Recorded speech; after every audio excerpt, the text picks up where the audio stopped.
Good morning, everyone. Welcome to day 28. I hope your challenge is going phenomenal this morning. I saw Missy Manville's post about Kakasana and thought I would just do, in case it's helpful for anyone who's actually doing yoga as part of this challenge. I love talking about the difference between, a low crow pose, which is how I've always practiced it and how I was really pleased to find that that's how Dharma teaches it, and it makes so much sense to me. And other approaches to Kakasana, which are also completely valid, so that you can find your way. And Missy, this is just it's just balance and form. That's it. You've got all the strength. So, because I've been practicing this a lot in the flows and in the classes that I teach. So the first thing is to find your feet as far apart as needed to have them flat. That makes a big difference. If possible, even if your hips are up high, you can still do this. If our feet are closer together and we come down and try and get them flat, where it's like hard to figure it out. The reason it's good to start with the feet nice and flat is because we can get our heart low as we can according to our flexibility in that moment. Low between our knees, and then we can start to bring in that squeeze toward midline with the thighs, so those knees are hugging the shoulders or the body. And then if you just work on that squeeze, rock back and forth a little bit, you're knitting everything towards center, pulling belly button towards spine, using inner thighs and core, and then you become sort of super glued.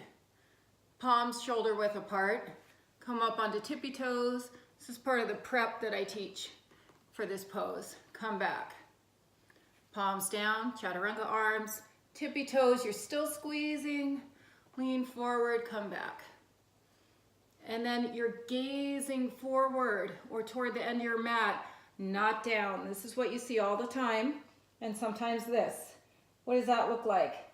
Looks like I'm gonna tumble. And sometimes people do, they fall to the side or they tumble. This is a heart opening. Even though we're low, we're reaching forward through the ribs, through the heart. So our gaze follows that. Our body will follow our gaze in any pose. So if we're in a lizard pose and we're looking down, then we're gonna be probably arching our back like this, right? Whereas if we're gazing forward, our ribs will come forward and we open more. This is another good pose to prepare for Kakasana, because you can see you start to go lower and lower. Okay.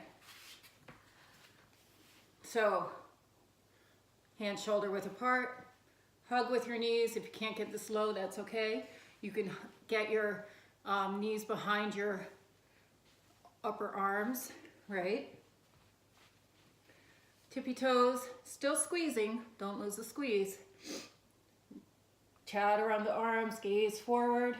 As you bring toes together maybe, knit toward midline, press the floor away, belly button toward the sky.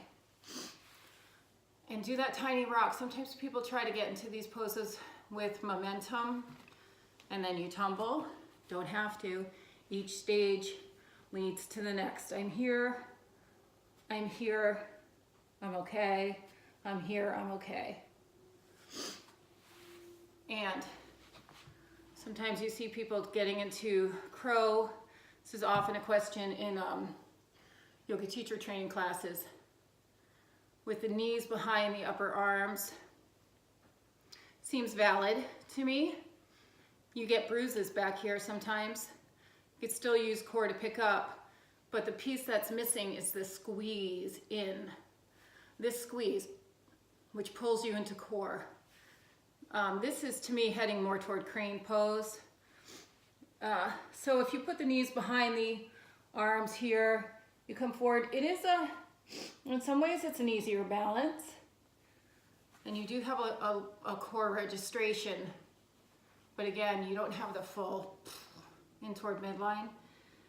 And then as we go toward crane pose, it's more like your knees are behind your upper arms, tippy toes, and you straighten your arms a little more. Whoop, and fall forward. I'm getting a little too ambitious. This is not my best pose. I'm working on that one. Okay, so Missy, that was for you. And anyone else who's working on Kakasana, in case it helps. And if you have a different variation and you want to post it, go for it. I got my Fierce Female shirt on.